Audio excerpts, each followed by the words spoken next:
Talking to you guys today about cooling systems in buggies, trucks, cars, whatever else. I have fought more vehicles that run hot in my life than I feel like it's been my fair share. But along the way, I've learned a lot. What I generally learned was size of the radiator is very important. What's probably more important is the size of the fans and how many CFM they pull across that radiator. We've been putting radiators in buggies and kind of having our own style of them ever since we developed the very first production chassis. We like a 16-inch tall radiator because it gives us more room for up travel. If you're putting it in the front, if you're putting it in the back, it lets you lower it down where it's not sticking up above the seat bar, and it looks a lot cleaner in the rig. It's 31 inches wide is what this one is. So a 31 by 16. Plenty of capacity to cool, you know, a pretty hot LS motor up to 600, 650 horsepower. LTs, LS, all that.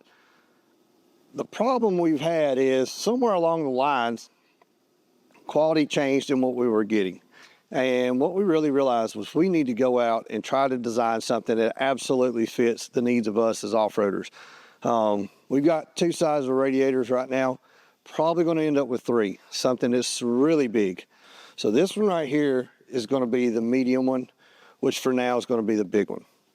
All right, so the tanks weren't put on as good as what they were at one point in time. We started having leaks in the cores.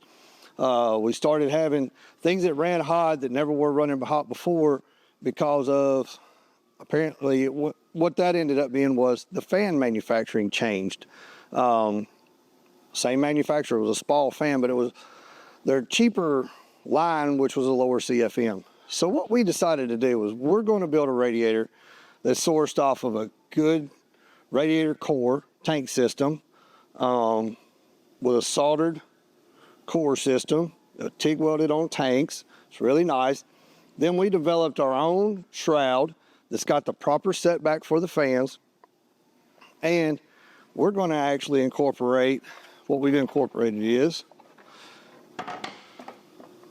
on this 16-inch tall radiator, we incorporated two 14-inch tall fans.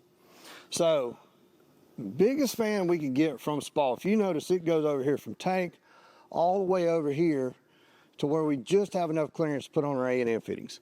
We actually had to offset the fans to get that big a fan on there. Now we're running crazy amounts of CFM from a radiator to where we only could run a 12-inch fan on. This right here has really helped all of our cooling needs and everything else. Now, one of the other cool things is we build a universal tray that's a 12-gauge tray that you can slip right over top of it, right on the bottom. Build mounts for your chassis if you want that. That comes as an extra onto this. But now if you're building a Jeep chassis or a Revolution or a Rock Bouncer X or anything else we're building, we offer a mounting system for this radiator to put right into that buggy. So that's where we're at on this right here. Added fan size has added a lot more CFM and keeping the same size that we've always had. Really good luck with, except we re-up the quality of the core and everything else that we're running, and then we're doing all of the internal house breaking of the parts to build the shroud and everything else. Then add on top of that, we've got universal mounts to where you can put this into your buggy or our buggy, and it makes it just a home run.